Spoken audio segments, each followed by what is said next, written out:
कांग्रेस महासचिव राहुल गांधी ने कहा, जम्मू कश्मीर के लोगों के साथ भरोसा और दीर्घ अवधि के संबंध विकसित करना है उनका उद्देश्य। श्रीनगर गए उद्योगपतियों के प्रतिनिधिमंडल ने कहा, राहुल गांधी के प्रयासों से श्रीनगर घाटी में व्यापार की संभावनाओं को मिला है बल। आय से अधिक संपत्ति मामले में उच्चतम न्यायालय ने वाईएसआर कांग्रेस के नेता जगमोहन रेड्डी की जमानत याचिका की खारिज, कहा इस समय उन्हें नहीं दी जा सकती जमानत।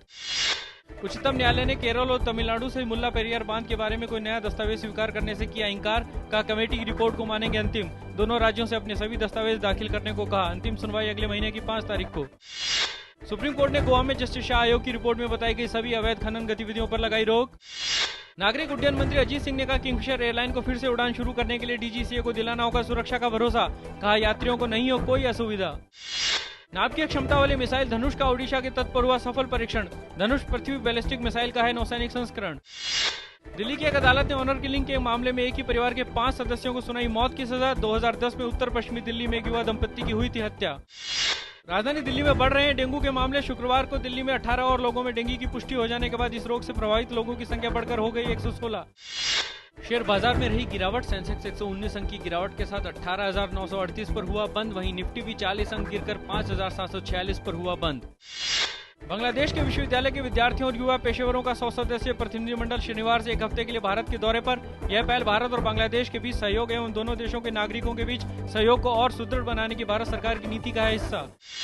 संयुक्त राष्ट्र सुरक्षा परिषद, नाटो, अमेरिका और फ्रांस ने तुर्की पर सीरिया द्वारा किए गए हमले की कड़ी निंदा की है।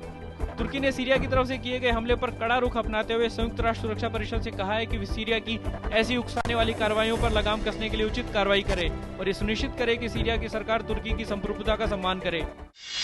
आज अंतर्राष्ट्रीय शिक्षक दिवस है। शिक्षकों के प्रति सहयोग को बढ़ावा देने और भविष्य की पीढ़ियों की आवश्यकताओं को पूरा करने के लिए शिक्षकों के महत्व के प्रति जागरूकता लाने के मकसद से यूनेस्को ने 5 अक्टूबर को अंतर्राष्ट्रीय शिक्षक दिवस के रूप में मनाने की घोषणा की थी।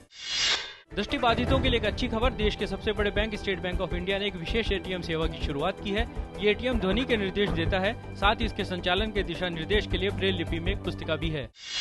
कश्मीर घाटी के सोनमर्ग में इस मौसम की हुई पहली बर्फबारी का स्थानीय लोगों ने जमकर लिया आनंद। बर्फबारी के नजारे को देख घाटी में घूमने फिरने आए सैलानियों के चेहरे पर भी खुशी का आलम।